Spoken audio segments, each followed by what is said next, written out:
In this episode, I'm sharing 10 simple purchases, just small items that I use every day that have made my life so much easier. And once you have them, you're gonna be like, how have I lived my life without these? They'll save you a ton of time, improve your sleep, make you immortal, stuff like that. Also, we have Ben Wilson calling in, the creator of the How to Take Over the World podcast, where he breaks down the lives and mindsets of history's greatest achievers, Napoleon, Alexander the Great, Caesar. And we talked about the weird things they have in common, how much of greatness is coded into someone's DNA or it's just a choice, the whole nature versus nurture debate, and how they've uncovered their God-given talents. And finally, I hung out with Shaan from the My First Million podcast in San Francisco to talk about the future of this podcast and some fun updates on getting Dan Pena, aka the $1 trillion man, on the podcast. So put on your seatbelts, let's get into it.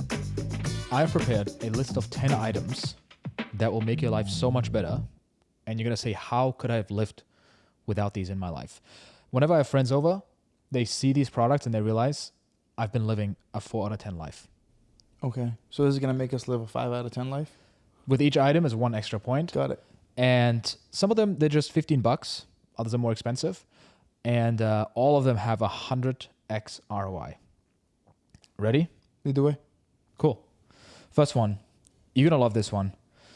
Have you ever heard that the quality of your life is in direct proportion to the quality of your stool? I've never heard that. Can you just say it like yes? Yeah, I have heard it. It's great. This is going to give you the best number 2 of your life. The golden log. Your bathroom, going to the bathroom is going to be a spiritual experience for you. So these are prebiotic fiber gummies. Okay. You have 2 of these. I love how you looked at it. Like you don't eat this every day. Yeah.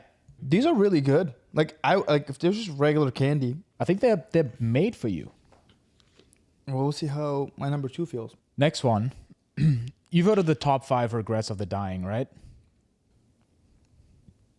This is number 6. The number 6 is, didn't make the list, I wish I would have flossed. How often do you floss? I floss every day. Yeah, me too.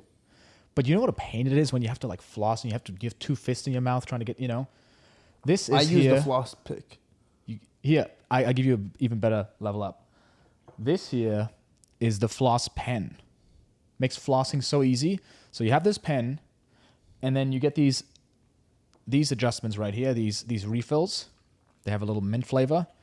Every day, so easy to floss. You clip this on. Do you switch them every day? Pretty much, yeah. What makes that different than a floss pen? Less plastic. So a little bit less plastic, and so that's it. These ones don't break. I'll put them in the link in the description. Again, are you getting an affiliate link for all the stuff you're posting right now? I'll make it an affiliate link, so I get like $4. I can buy coffee. Yes. Cool. Okay. Can I get some of that? Moving on. This one here. You just asked me, hey Leon, do you have a charger for my phone? I did. Yeah. Now, ever run out of battery on your phone? You just did, or on your AirPods and stuff like that. You would think, okay, power bank makes sense. I'm on the go. I have a power bank. The problem with power banks is they suck. Like here, this is a regular power bank that I had. It has this USB thing, and that's how you charge it. So I need another plug to plug it in to charge the thing. It has this weird, I don't even know if this is USB-C and whatever. Sucks. Terrible. I got this as a gift from a friend, and I use it every single day. Please do yourself a favor and get this one right here. Here's what it does. You can plug it straight into the power plug. It's literally attached to the thing right here, to this power bank. Then you have lightning. You have a poor friend that still has an iPhone 13. Here's the lightning. Thank you. Boom. USB-C right here as well. And USB, whatever else this is. The old Android. The old Android charger thing right here as well. And, it has a little holder thing as the cable. Like, I use this every single day. If I carry this with me... How many charges does it get? A bunch. I don't know how many, but good. It's really good. And it has a little thing where it tells you how much is left. And I just plug it in at night if I need it, or even I just charge it every 3 or 4 days maybe. Dude, I can't live without this. So good. That's a good one. I've like used it? that one before.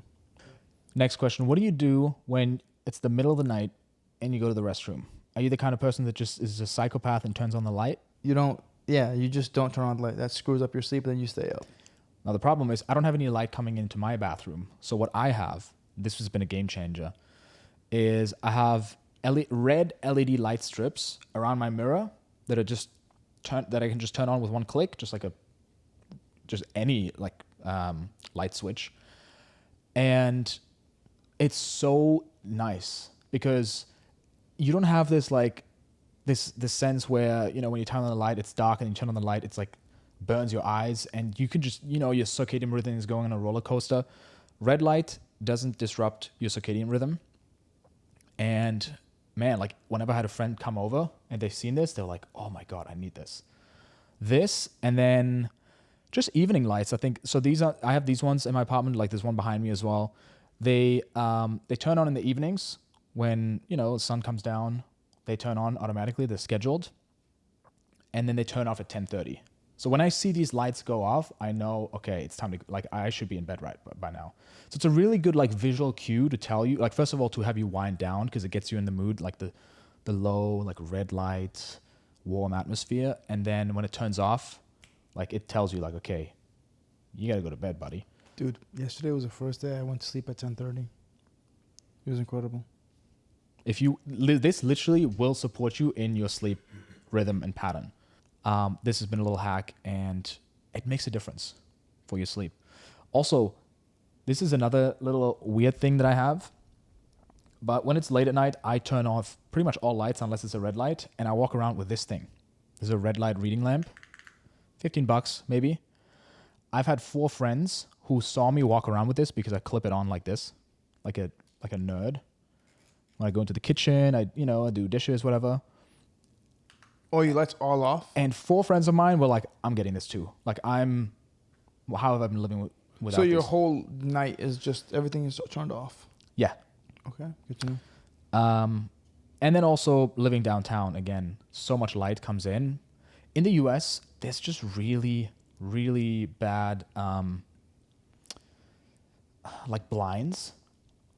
They don't block out any light, and you literally have the best sleep of your night if you do this. I've already shared this in the previous episode, but having these Velcro blockers, it's this basically piece of material that you stick on your windows. So you do it every night? You Velcro it on. I just have it on the whole time, and it's completely blackout, you in complete darkness, and you will have the best sleep of your night. Please try it out. Send me the link for this. I'll put it in the description. Beautiful. A little bonus. We all need more boobs in our lives. More boobs? Boobs. Like tits. Yeah. They have so many benefits, and, they increase men's mental health. This pillow, tell me what it feels like. Is this a purple? Purple pillow. $200. Tell me what it feels like. Okay, don't touch it too much. Now I'm getting a little bit jealous here. This one you sleep on? This is my pillow, please. Dude, I actually want to put my head on this after. Yeah, I have to. Get your own, please. No, I don't want to pay $200. I want to see if it actually makes sense. I think it's worth it. Because you're using a pillow literally every day, right? When did you get it? 2-3 years ago, maybe. And it doesn't change. It's gonna stay like that forever. Maybe it was a bit more firm in the beginning. I don't know, but it's like boobs, My friend's been trying to get me to buy one of those. He says the same thing. Yeah. He literally swears by them. I think everything purple. He's like, yeah, man, I bought 2. Yeah, I like him. And lastly, let me get through these last ones before we have the guest coming on. Imad, you're gonna hate this. As a flavor princess, as a taste bud tyrant, I know how much you love your food and it has to taste nice, but this is some meal prep stuff here. Because to me, eating, it's a waste of time. If I could swallow a pill that just has me, if I could swallow a pill that gives me all the nutrients, but I could never eat again, I would take it. I would do it. Okay. So meal prep. This one here is going to save you a ton of time. People rage about air fryers. You know, I'm sure you've heard people, friends of yours, who are like, "Oh, I love my air fryer." The problem with air fryers is that a lot of them have this non-stick coating that's great for convenience, but it's made with all these chemicals and like forever chemicals that can leach into your food if it gets scratched or, you know, if it gets to a certain heat. And I'm like, I don't want to mess with any of that. So I've been looking for an air fryer that just like doesn't have that. And this is the air fryer that I use. And so what I do is sometimes I just put in like frozen chicken sausages with like frozen vegetables. I put it in glass, and it's literally like a mini oven, this air fryer, right? So it's like a mini oven, and you just throw it in, and all it touches, all my food touches, is glass and hot air. That's it. And yeah, you throw it in, you put it on an air fry, 15 minutes, boom, you have a meal ready. Like this has been a game changer for me whenever I need something done quickly, and I don't want to stand at a pan and have to clean a pan, any of that. No, it's just literally you throw it in, it comes out, it's perfect. And here's a crazy combo. This is in addition to it. Crock pot. Have you ever used a crock pot? So great. So once a week, this gives you food for a week. I get like 5 or 6 pounds of beef from the farmer's market. I throw it in the crock pot. Same thing with this crock pot. I look for crock pots that don't have this coating. And yeah, there's like this website right here, Mamavation. I think it's a combination of mama and motivation. I don't know.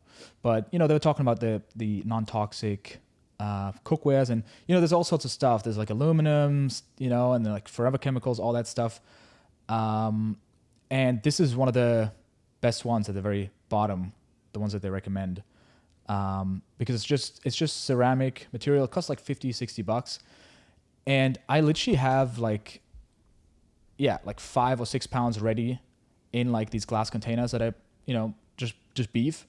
And then what I do is I put it in the fridge and I just throw it in the air fryer with some veggies. I have a meal ready. Like this has been such a game changer for me. Yeah. And then a little bonus hack. I know a lot of people use blenders, right? They use some sort of like, they make a shake in the morning, they have these blades. And then I always found that I had to like hand wash the blades because, I wasn't able to put it in the dishwasher overnight and stuff like that. So I just bought more like extra blades. I have like 3 blades of these. So I never have to hand clean it. And then I just bought a bunch of like extra cups to meal prep it as well. So if I'm on a bulk, I just meal prep a bunch of these shakes, like sometimes 6 shakes at a time.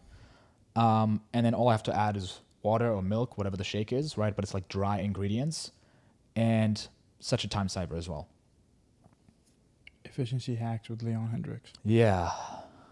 How's your stomach doing, by the way, with the digestive gummy? Does it hit in like 20 minutes? I don't know. I've never taken it. Love that. How's it going? Like I just got an ad for it. This product literally changed my life as a bottom. I had tried anything that you can think of. I tried Pure for Men, I tried psyllium husk, capsules, powders, anything that you can think of that's over the counter. This product is so much better than all of the other competitors. First of all, you only... Why was this coming up on your timeline? I knew you were going to ask this. I'm just curious. I've literally had ads that were like the gay flag. Yeah. On YouTube, on the right side, like bright gay flag, and it says, "Are you gay? Take." All right, we have a guest with us here, Ben Wilson. He's the creator of the How to Take Over the World podcast. One of the greatest podcasts that I think are out there. One of my favorites over the last few years. Also, probably the coolest podcast intro and coolest name. And what you do is you break down the lives and mindsets of history's greatest achievers. Napoleon, Vladimir Putin, Picasso, just people from all walks of life, all different backgrounds, but basically people who are, embodying greatness in some form or shape, right? And I think one of the things that it says on your website is Napoleon studied Charlemagne studied Caesar, and Caesar studied Alexander the Great. So they all had some role model that they looked at, and you oftentimes find really fascinating commonalities between them. Right. So what are some of those that you see consistently throughout the people that you talk about on your podcast? Well, thanks for having me. It's good to be here. There are a bunch, right? I think what's as interesting as as the commonalities are the differences, because once you start noticing that like everything can be different, there's so many different ways to do it, right? So for example, like let's look at great generals, great conquerors, right? Some of them are great defensive generals. Someone like Longstreet in the Civil War is like a good classic example, but they're great defenders. Others are great attacking generals, like Napoleon. Caesar was another great defending general. You know, you think about him building the Battle of Lesia, his famous double wall, right? Like, not only am I defending one direction, I'll defend another direction. Some great generals are great at logistics. Some are great at tactics. But so you see that like they can be all sorts of different people. But the thing they all have in common is they all move extremely fast. So you're like, oh, okay, well then that's the key. So you're different on all these different dimensions, but none of you are slow marchers. All of you march extremely quickly. Then that helps you identify like, oh, that's the thing. That's the key, right? That's gonna differentiate any great general. So like anyway, go ahead. Did you have a question? Like, yeah, you mean like metaphorically speaking, they move fast. Like if they were an entrepreneur or if they were a musician, they don't think a lot about like, oh, should I do this? But they just like, okay, let me just go make the first iteration. Let me just go get messy. I think that's the application across domains, right? That's for generals, but I do think that's true of musicians, of writers, of entrepreneurs, of anything, is that the people who move fast are the ones who win, right? So yeah, I do think that applies. Interesting. What do you think that is? Like that need to move fast? Is it something that they've developed with just like learning the hard way, or is it something they've already had instilled and this just like it's just like their modus operandi? I do think on a certain level it's like biological. I think these people have fast metabolisms, like are just people who biologically like move fast. I do think there's an element of it that's learned, but I think the reason that it's a key to succeeding is that on a certain level, success is just reps. So they did this study on classical musicians, and they had a blind panel of experts judge the quality of a musical work, give it a score 1 to 5 or something like that. And what they found was that the greatest composers were Bach, Beethoven, Mozart, exactly who you would expect, right? However, the surprising thing is that the average quality of music was barely higher than their contemporaries. It was just that they were the most prolific. So Bach, Beethoven, and Mozart all just produced unbelievable volumes of music. You know, Bach is in there composing a new cantata every single week for like a decade for his local church. And so that means that they have volumes more great work than their near contemporaries, just because they have more, and at a near average hit rate, you're going to produce more great stuff. And then that's what really matters, the volume of great work to being a great achiever. Well, it's like the sheer repetition at the end of the day. So then I want to ask a question. Same thing with Picasso, by the way, right? Picasso's famous for this, right? Of some artists get super precious about their paintings, but Picasso produced almost a new painting every single day. That's insane. I wanted to ask about the generals. And you were talking about sheer speed when it comes to the generals.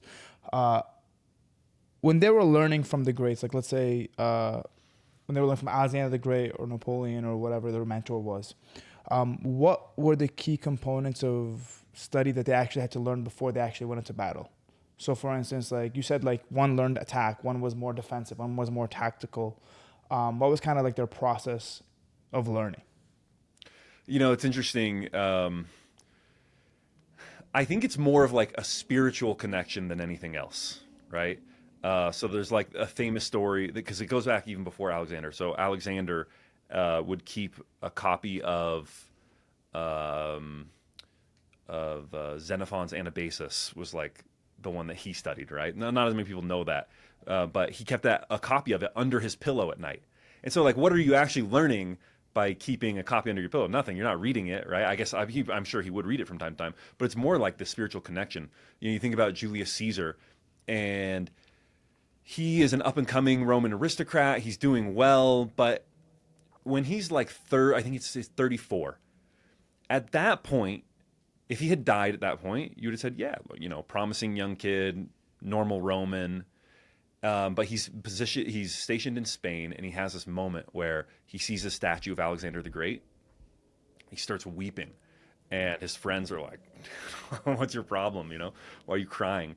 And he says, "Do I not have reason to weep when I consider that Alexander at my age had accomplished so much, and in all this time I have not accomplished anything that is so great." And he leaves his post, goes back to Rome, and is like, "I gotta figure this thing out," and he starts his climb from there. Then that's kind of the pivot point where he becomes Julius Caesar, the man whose name would be synonymous with king for 2,000 years. So I think it's more than the lessons matter. Yes, the lessons matter. That's why I draw out the lessons. But more than anything, it's feeling that connection and feeling almost like competitive with these greats from history. If you think of the word, I'm having trouble thinking of the word. The word is zeal. Okay, so zeal in English now, it just means like you're passionate about something, you're zealous, you feel zeal. Okay, but it had this very specific meaning in the classical world, and Aristotle defined it. He said that zeal is the feeling when one sees present in others who are like him in nature great and admirable qualities which he is capable of possessing but does not yet have. So in other words, zeal is this, and I had come across this, but I hadn't come across Aristotle's word for it yet. I called it ambition porn, right? Which is like when you see like someone else who's accomplished something, and it resonates with you, like, man, I could do that. I'm like that, but I haven't done anything. I'm a little bitch compared to this guy. You know that like you're both simultaneously like mad and fired up. And so I think that is like the key. Yes, it's the lessons, but it's also that feeling you get when you connect with someone's story and now you feel competitive with them, and you all of a sudden the lessons click into place because you've got a game plan for what you want to accomplish in life. It's interesting because that's a feeling that I've been hungry for recently, where I'm like, I want to get around people that inspire me in the sense where I'm like, oh man, I'm thinking so small. And I had this when I connected with Jimmy. I know you've connected with Jimmy as well. You had him on your podcast, and just people where you go to a conference and you meet someone and you're like, oh man, I gotta up my game. Yeah. Like I feel like that's that feeling, right? Right. I think it's one of the greatest. It's one of the greatest feelings and also the most motivating feelings. So how much had Caesar accomplished at that time when he compared himself to Alexander the Great, and how much had he accomplished? Like what was the comparison? So basically, Alexander the Great gets started really young, right? Because he's the king's son.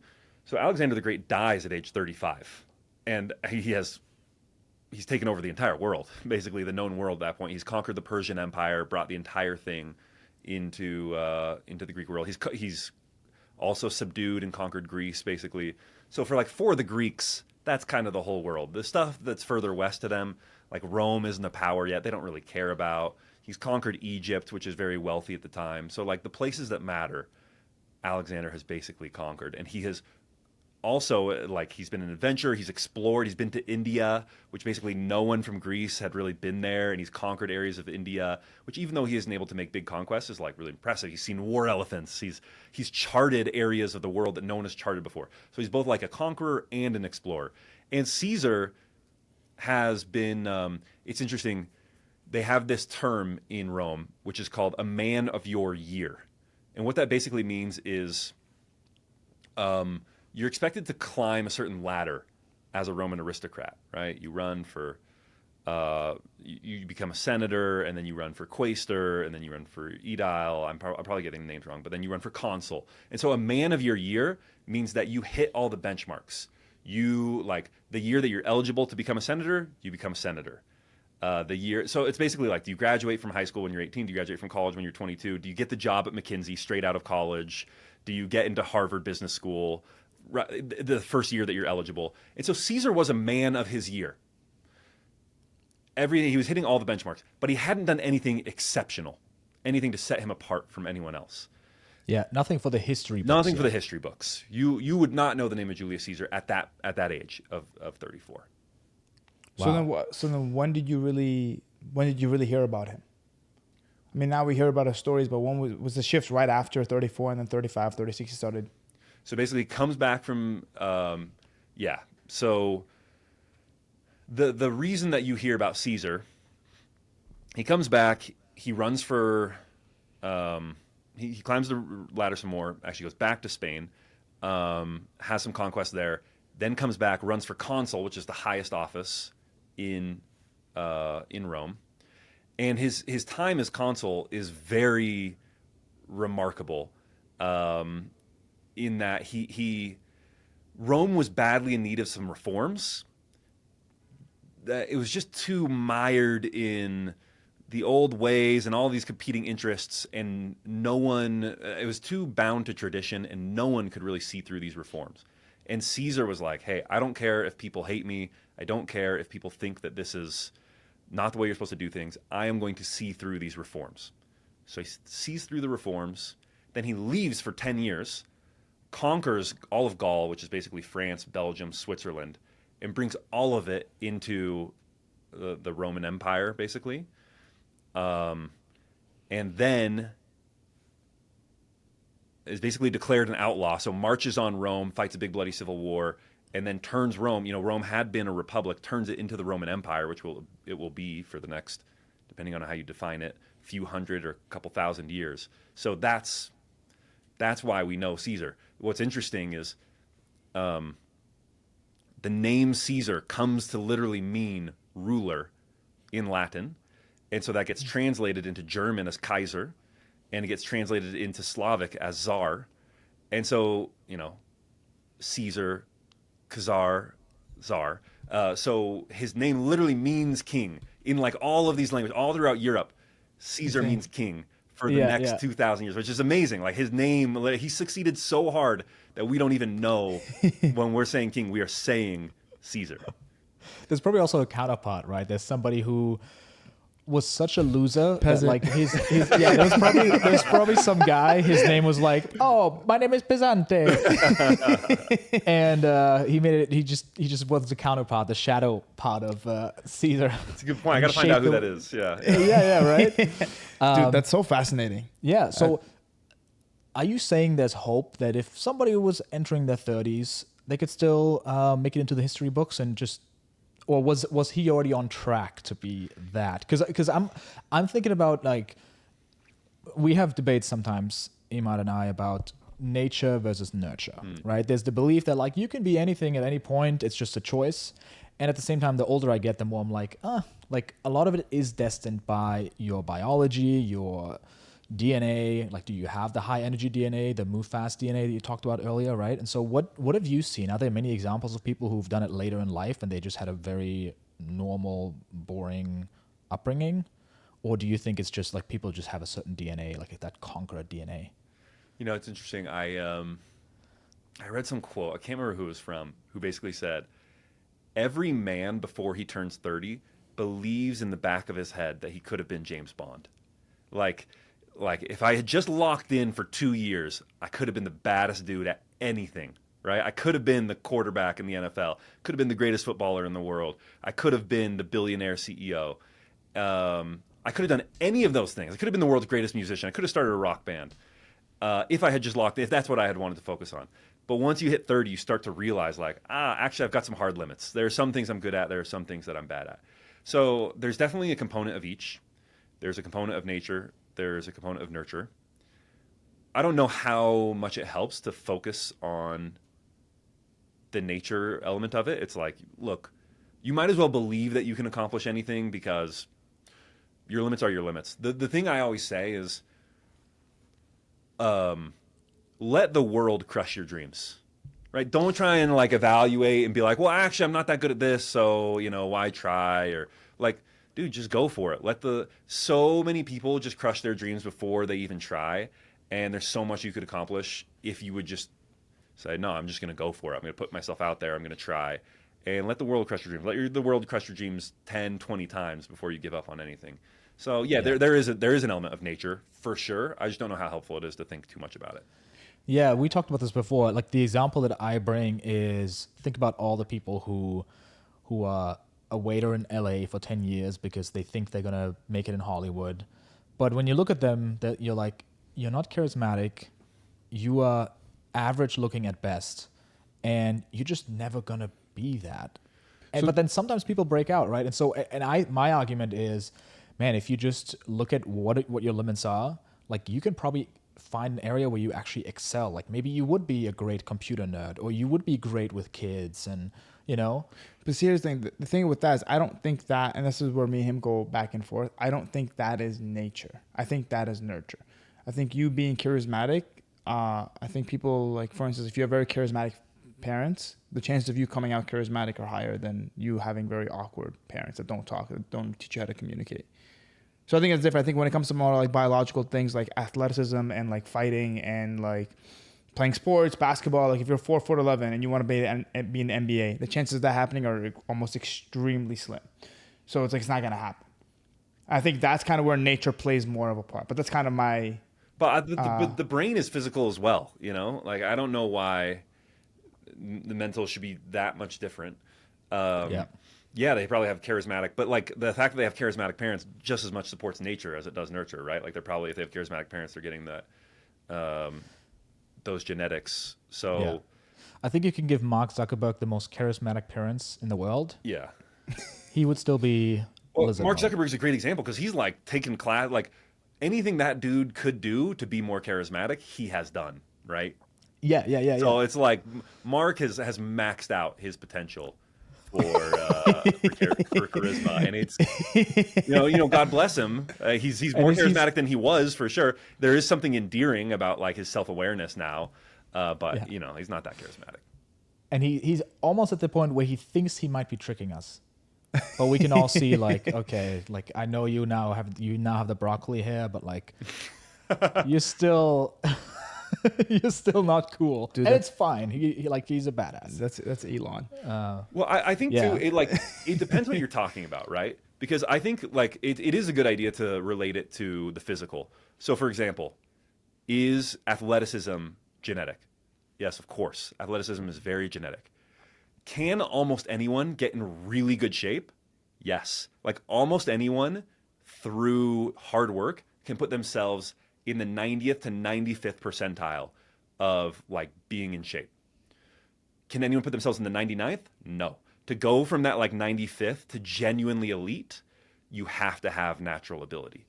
And I think that's true of mental stuff as well. Like, can anyone work themselves to being better than most people at something mental? Whether that's charisma, whether that's math, music, writing, any skill? Yes, they can.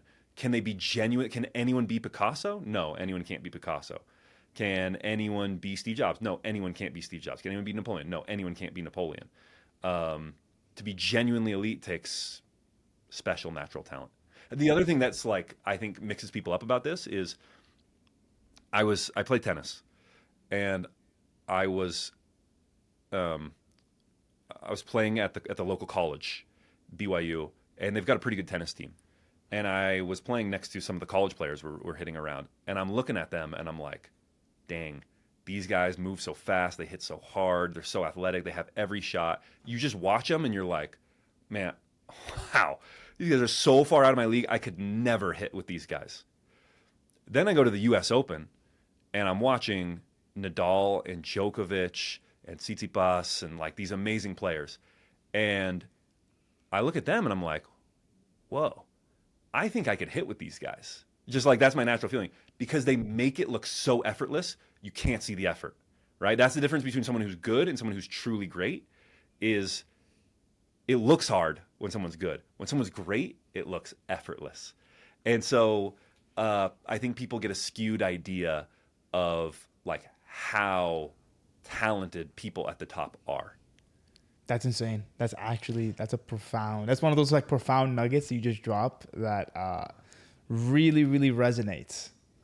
It's like Joe Rogan, right? Everyone's like, oh, I could host the Joe Rogan podcast because he's just shooting the shit with his buddies, right? Like he's just talking. It's like, no, he makes it look effortless. He is an exceptional conversationalist. And it's only once you try that you're like, oh yeah, Joe is good.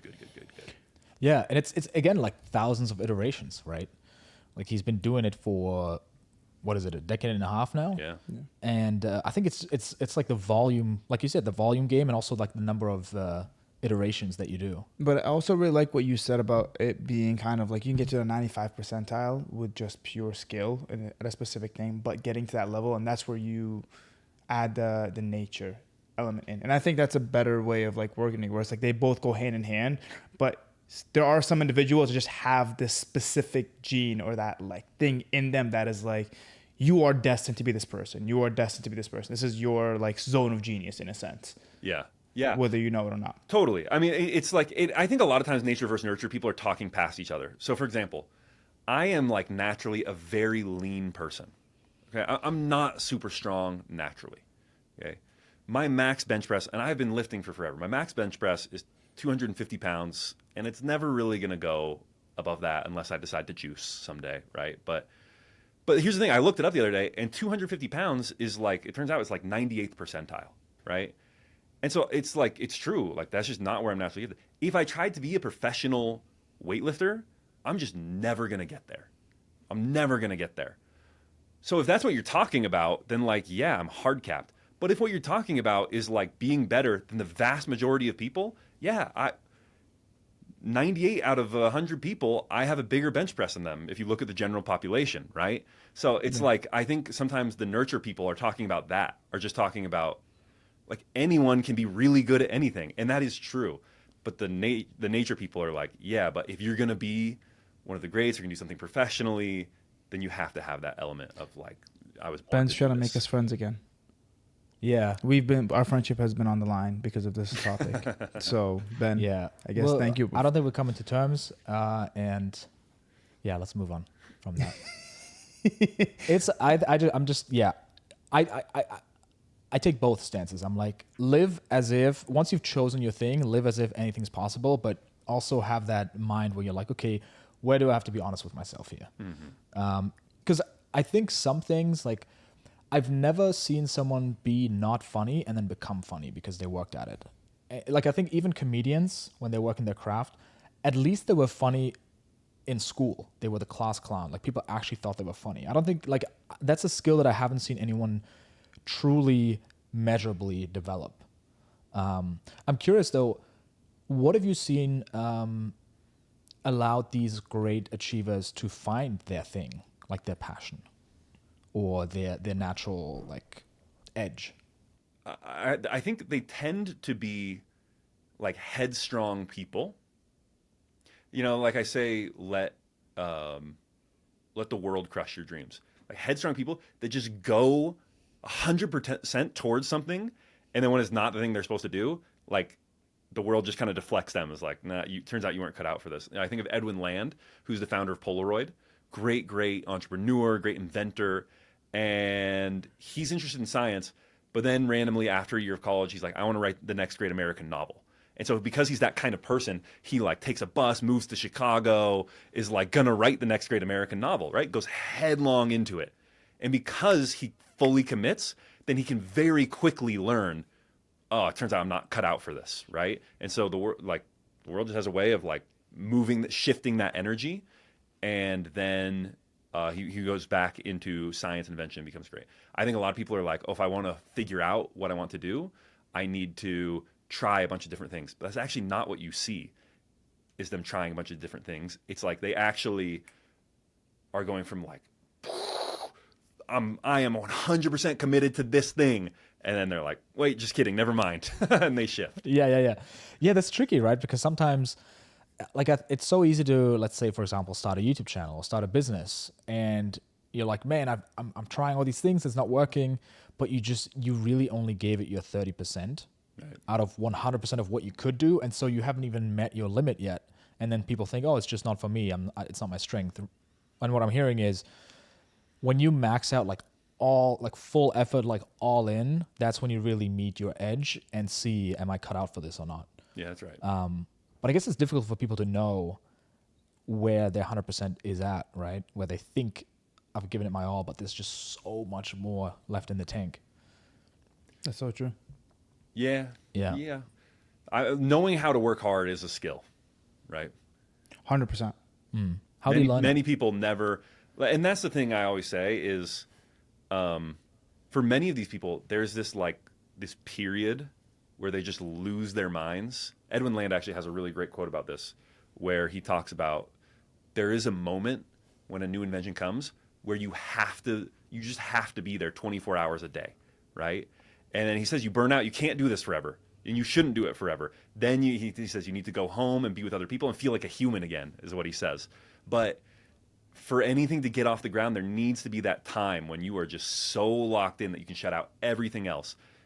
Especially with invention, because there's multiple ideas that you're trying to hold in your head at the same time and connect them. And if you stop, it's just going to all fall apart. And so, people need to find that week, that 2 weeks when they can lock in and be 100% for just a short period of time. That's when you kind of find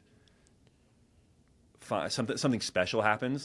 He calls it divine favor. This wasn't even someone who believed in God, Edwin Land. But yeah, something special happens when you can give that 100% commitment.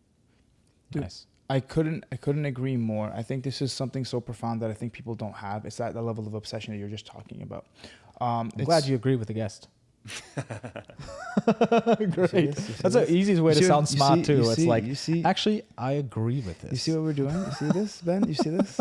This This is why Alright, make your shitty point. products didn't make sense. This is exactly why. It's like an Make old your married point. couple. It's horrible. I don't even know why I made it this far. Anyways, no, it's really interesting because I notice this with people and just my friends, and there's this level of obsession that they're missing, and they always say, "I want to do this. I want to be this great. I want to," but then when you actually give them tasks to do, there's always excuses. There's always something that comes up, and I look at myself building businesses, getting to where I got to.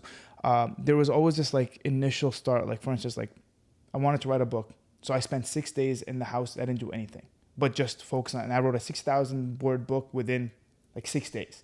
And it was just obsession where I would literally eat, sleep, write, and then I would dream about it. And then it was just this obsession where nothing else mattered. And then I look at my friends, I tell them, you want to be successful, these are the things you have to do. And it's just there's this disconnect where it's just how do you, and it kind of goes back to what he was saying, how do you build that specific thing, that obsession? What brings it out? Is it insecurity? Is it the need to prove? Is it the willingness to be great? What is that secret sauce?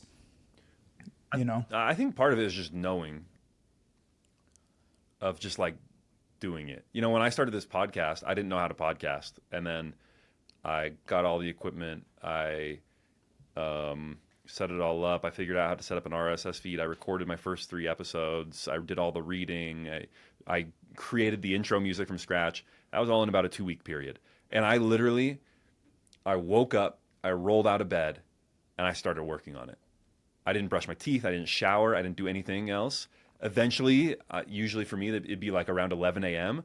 I would just my brain is fried. I need to stop. I'm going to brush my teeth, shower, be a human for 30 minutes, and then come back and do it again. But I think that's something that you can teach people is you just need to say no to everything, clear out space in your life where you actually have the room to breathe to find that obsession for a short amount of time. I think it comes to you, right? It's not you choose something. You're I'm consciously going to choose to be obsessed about this. It's like you said, I guess it's about removing what's getting in the way of that and then just letting it bubble up and letting it take you. Well, so for example, the thing I like to point out is Thomas Edison. He's a telegraph operator, and then he reads this book about Michael Faraday, gets obsessed with becoming him, and wants to invent, and is selling his possessions to get more equipment with which to invent. He's not sleeping at night. He's not eating. He's haggard. And I'm reading this account of it, and I realized, whoa, if you just substituted the word heroin for inventing, it'd be very clear what this guy is, which is an addict. And so I do think on a certain level, you're exactly right, Leon, that you don't choose addiction. Addiction happens to you, right? And these people happen to have addictions that are very healthy, or at least very productive for society and for themselves. And the best thing you can do if you have that kind of addictive personality is clear out other distractions and other things that are potentially addictive, because you maybe have an addictive personality, to give yourself the space to find that healthy addiction or that productive addiction.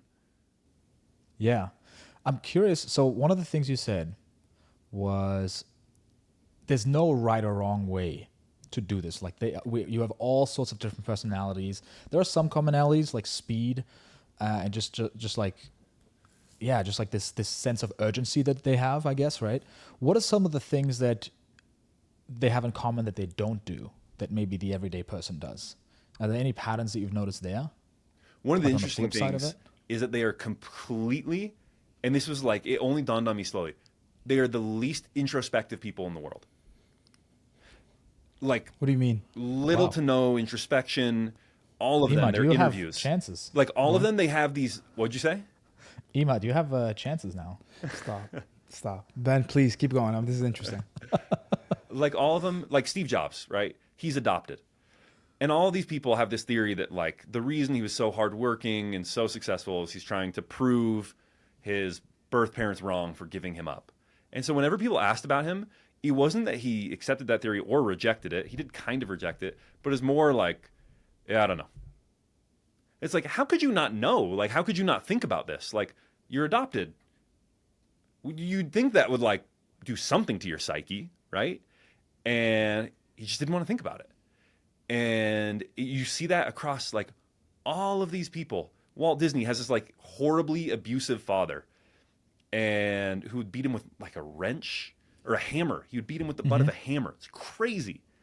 And his brother would talk about it. His family would talk about it. Walt just like, yeah, I don't know.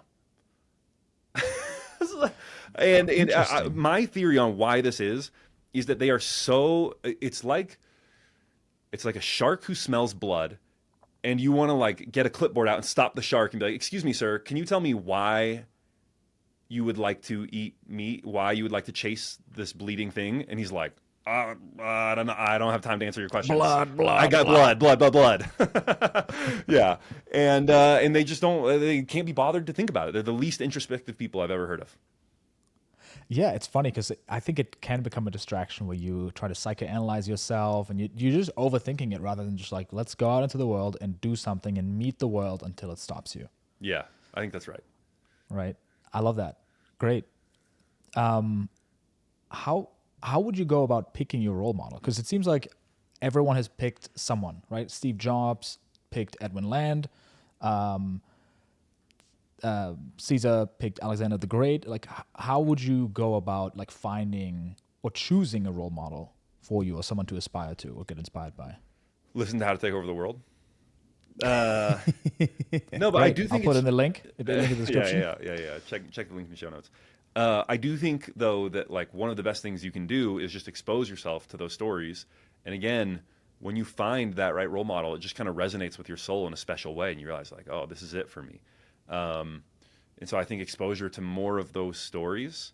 And the other thing I'll say is, like, most people should not want to be Caesar. Most people should want to be their dad. You know what I mean? Like, that's probably what's more realistic for you, and that's fine. It's fine. You, like, being one of the greats requires you having great ability and requires incredible sacrifices. Sacrifices that it's not reasonable. If everyone tried to do that, then the world would just break down. It just doesn't work. And so, just exposure to more people, more stories, more patterns that you can potentially pattern yourself off of is what you need, I think.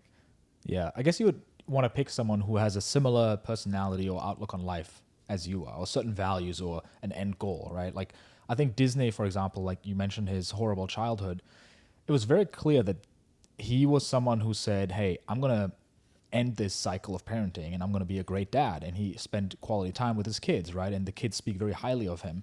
And so if I want to be a great dad, I may pick someone like him, right?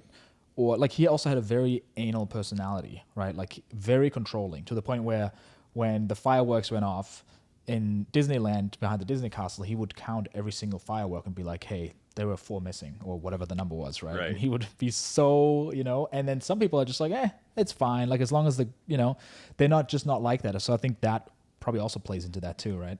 Well, so, like, for example, if you take a look at at Shoe Dog, Phil Knight, at the very end, he says, I have 2 regrets.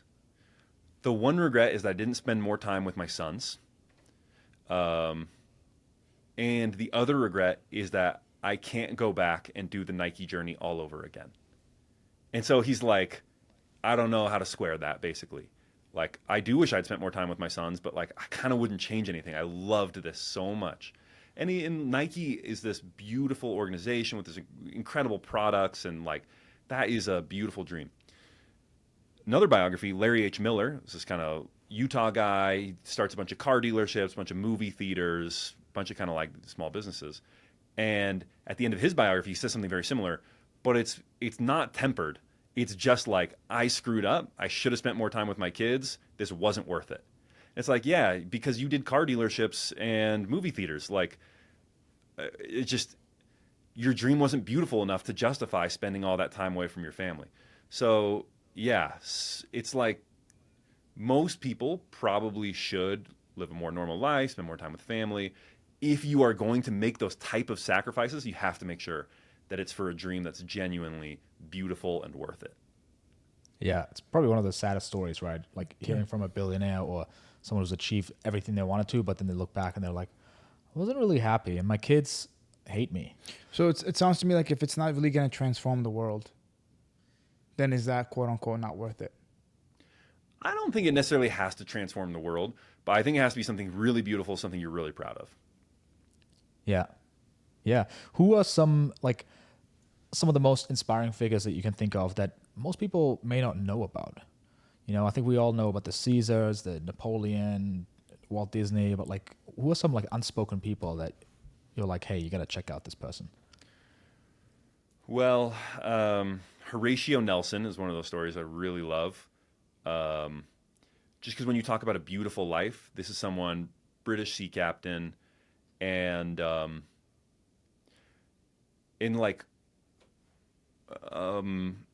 is the one who defeats Napoleon's navy, and is like the greatest seaman of all time, the greatest captain, greatest admiral of all time, and dies at like the pinnacle of his glory.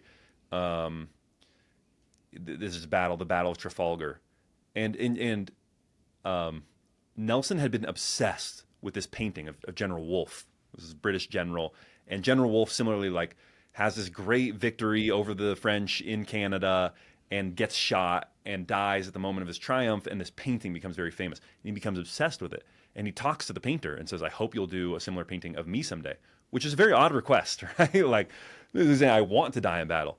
And then there's this battle, this big showdown, Battle of Trafalgar, which is like the British finally have caught the entire French Navy. And he tells his admirals, or his captains, and he's in charge of the whole fleet, it is annihilation that England expects, and is annihilation that England shall have. He comes up with this very bold theory of like, we're going to charge straight into the fleet, encircle them at great danger to ourselves, and blow up the entire French fleet.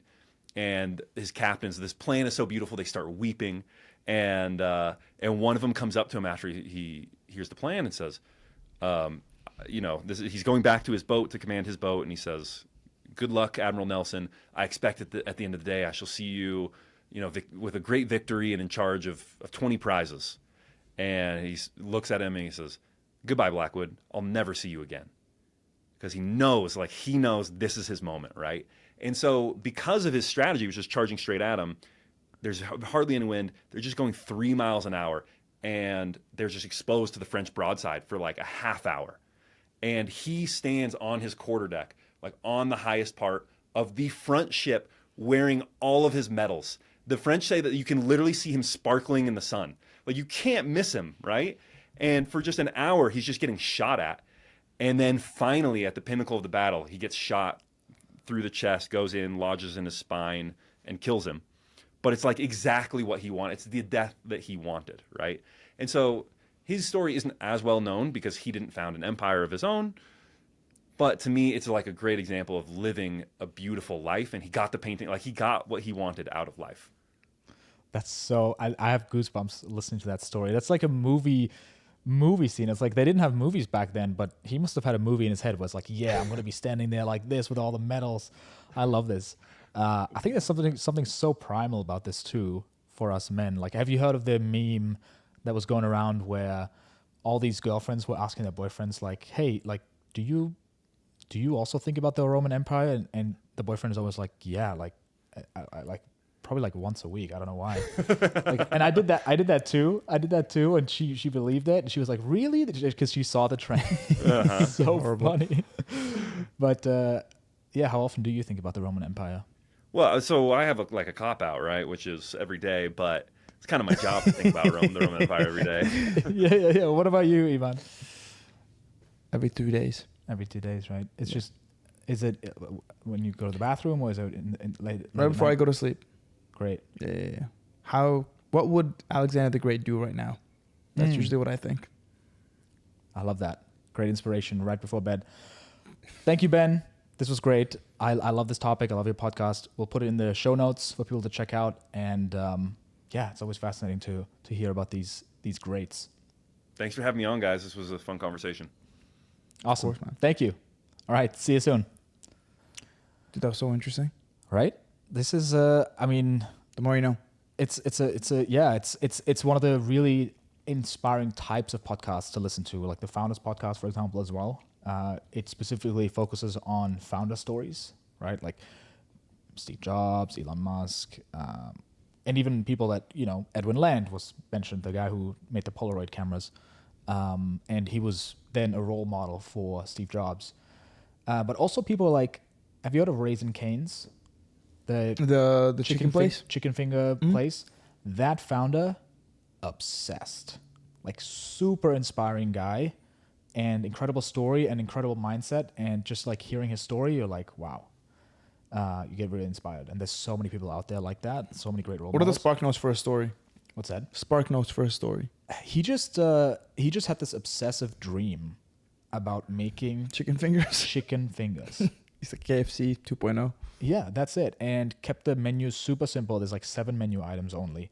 But just it goes through a story of how he raised money. Initially, he was just like, he did like extremely dangerous jobs where people literally die. Like I think they went like fishing out into the ocean, was paid a lot, but he was able to save up a bunch of money to launch his first restaurant.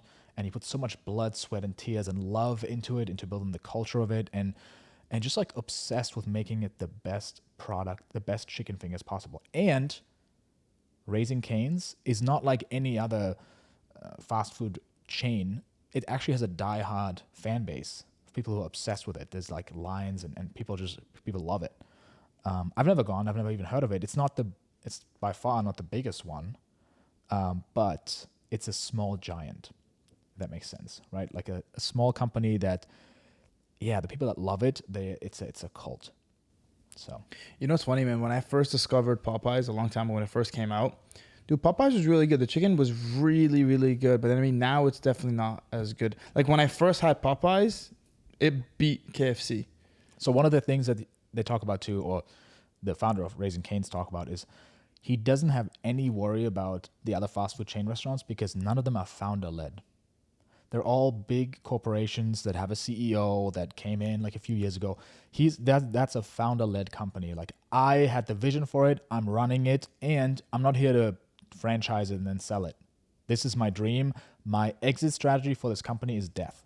Love that. Right? And so you can't compete with them. You can't compete with that. And so Well, that's what happens. A lot of these restaurants, they start off so strong, and then once they become kind of like corporate. Any company, right? We talked about Apple. The vision. Yes, they did really well financially with Tim Cook and everything, but it's like the magic is gone. And if Steve Jobs was alive today, we may not have the problem of social media just like stealing our attentions and just our phone being this addictive device that is holding back civilization rather 100%. than like expediting it. Like that was Steve's vision.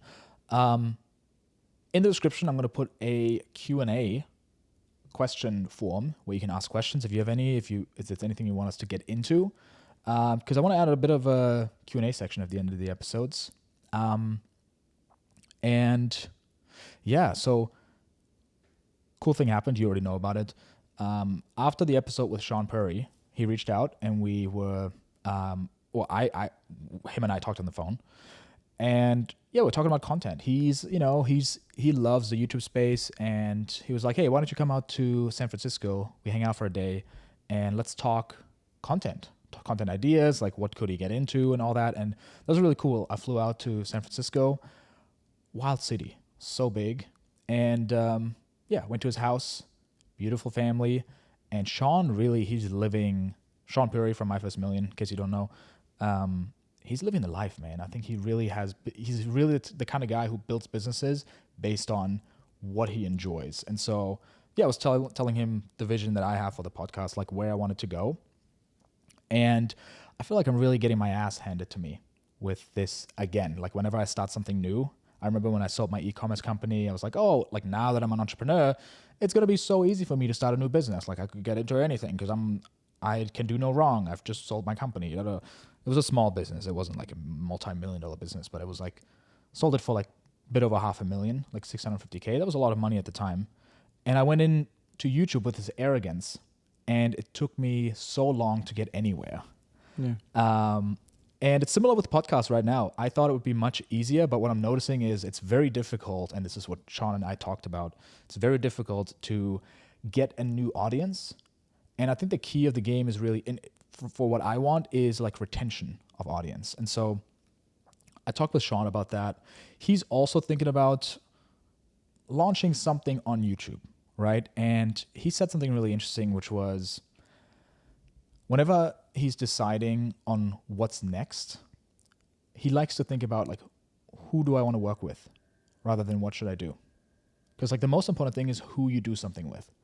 And so he has a bunch of entrepreneurs that are crushing it, and they would be super fun to work with and would mesh really well with him and his skills and natural talents. And I thought that was really interesting. And yeah, what I told him was, yeah, I want to have a podcast that I can do for the next decades. I want it to be this big. I want it to be in the top 10 podcasts of self-improvement. But I also want to have it be fun and have a bit of a fun element to it, like we're hanging out, but also great insights. And I want to have guests on, but not guests where the guests are the show, but they're just like an addition to it.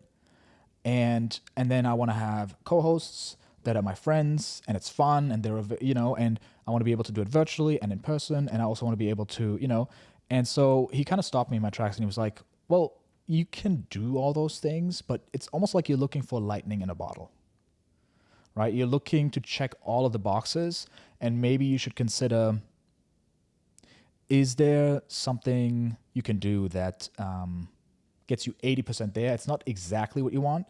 Because I also told him about like, oh, I want to talk, like, he was like, what topics? I'm like, oh, entrepreneurship and productivity and health and all these things, right? And so I don't want to put words in his mouth and just like, because what I'm telling you here is probably not what he said exactly, but yeah, like kind of like something to think about. Like, do you really, like, it would be much easier if you choose, okay, let me do a guest podcast like everyone else, right? We always have just super interesting guests. I ask them questions, but I'm like, I don't want to do that. I want to build a show that people listen to every week, regardless of the guest, where it's not about the guest, but it's about what we're building, the show, the crew, and there's a community building around it, right? And so, yeah, there's a quote that I heard that really resonated with me, which is, we are kept from our goals, not by obstacles, but by a clear path to a lesser goal.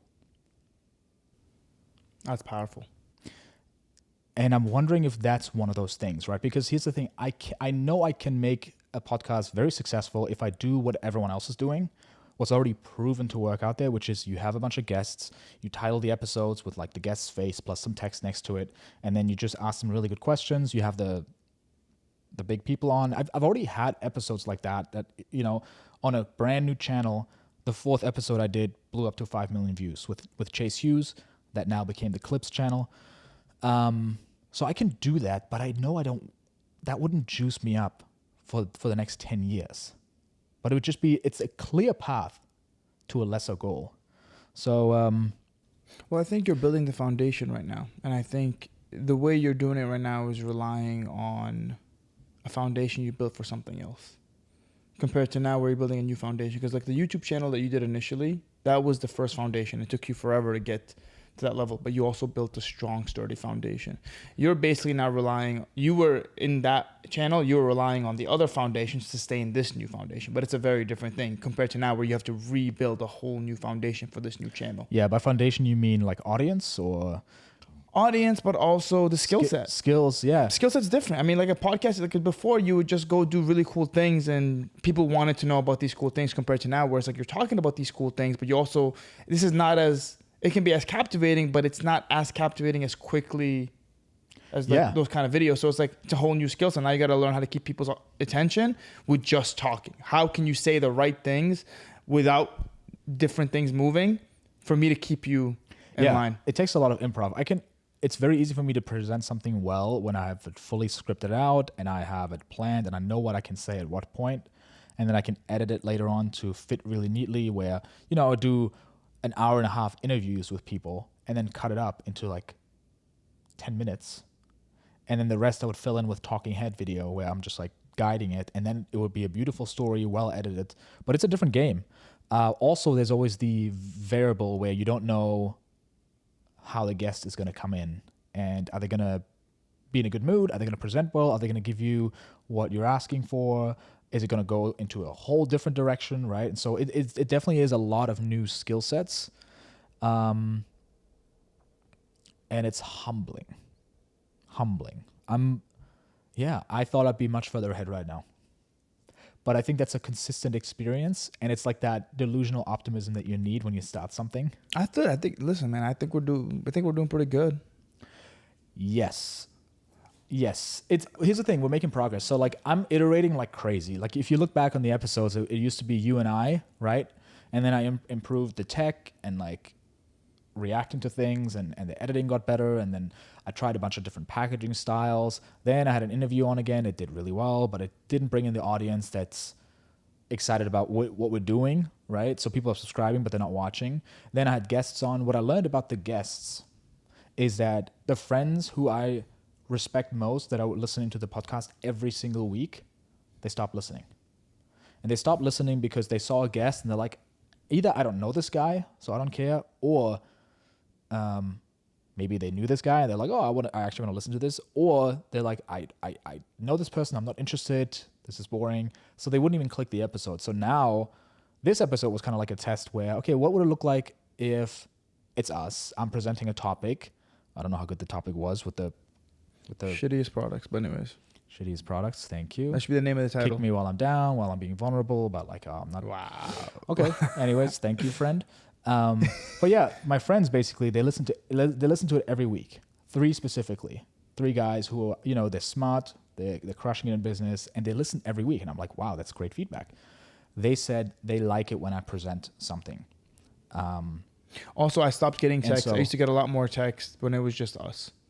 About people, it makes sense. People watching and thing because they're like, these are so interesting. And now, but they're your friends. It makes sense. Well, they're our friends. They're like, they would reach out, like they literally would reach out because they would see it. But now it's like they don't really, because like with the guests, they're like, yeah, we liked it better before because it was just more like. Yeah. So now testing this iteration where we have a segment in the beginning where I prepare something, then we have a guest call in for a segment.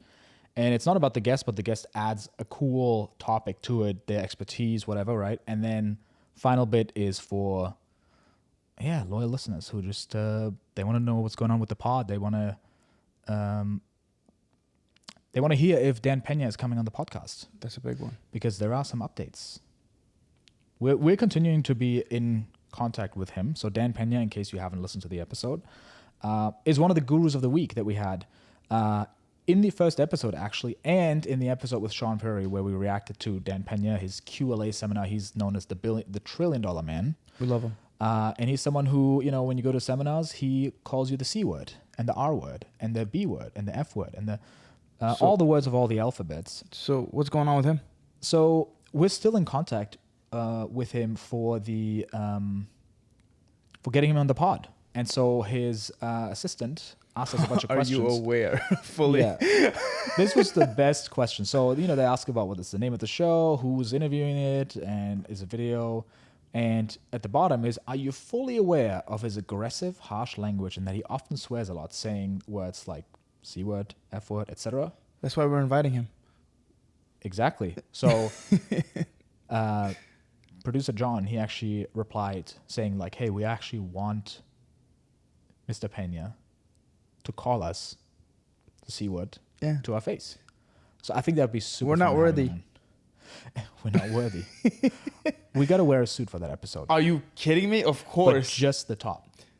Bottom is just joggers. And then we can like get up after that, after he leaves, and then be like, Yeah. Or we wear my banana swim trunks. Something like that. I have chubby shorts. Chubbies. Great. Perfect. Okay, a suit and chubbies. And make sure to eat your Jesus. peachy clean Yeah, for my bottom. for your and then so next week we have Dr. Mike Israetel on. Do you know who he is? No, you don't. Okay, worst co-host ever. Try my best. Yeah, I mean he's an exercise scientist That's exactly why I don't know who he is. and he's hilarious. It's gonna be really fun having him on. You've never seen him? I He mean, maybe does in breakdowns. maybe in like a reel. Yeah, it's gonna be fun having him on. And Donnie Epstein, the guru who is a real life wizard. He's the one who The guru of the week, I think a couple of weeks ago. Which one was that? A couple of A weeks month ago. ago. Like a month ago? Oh, That was was like Tony last Robbins? year. No, that was not. that was like last year. That was 3 months ago. So he's Was that last year? No. Wow. Jeez. no, it's not last year, but When was so this? he has a magic wand and he does network spinal chiropractic on you, where you have basically an exorcism while he's not touching you with his wand, and he's in town today. And we're going to go see him. Well, Leon didn't know if he was going to go see him, but I want all of us to pressure him. So there's to an come with event me. today at 7 p.m. He's gonna be there. Yep. Kyle's the one hosting it. Look at this. Look at she's having a full-on exorcism because he has a wand pointing at her. Dude, we can literally go take a video and put it in our next channel being like, this is what we did. We have to now prove the concept of going to Gurus a Week. Because, like, listen, we're just watching their videos. We actually don't know if they're legit. We might go there and this might be the best experience of our life. And then be like, let's go back and be like, wow, this wand actually works. And he obviously, Leon just took one of the gummies to prepare also. So. Great. I may need that depending on where he puts his wand. Exactly. I'm glad you made it clear I've for the actually audience. done this. I've actually done network chiropractic. So you lay on your stomach and they do like a energy healing on your back, and Does it work? They have you breathe into certain areas. I don't know. I did it for 6 months. I thought it might work, but it's like how much of it is placebo, how much of it is something is actually shifting. Did you do it with Donnie though? No. That's the So thing. Donnie Epstein is the guy who invented the practice, who wrote a book about it, who is now training all these people that, including the person that did it on me. All right, screw it. Let's go. I'll show face. Amazing. I'm driving there at 6. Great. Cool. Fun. Thanks for listening. See you in the next episode.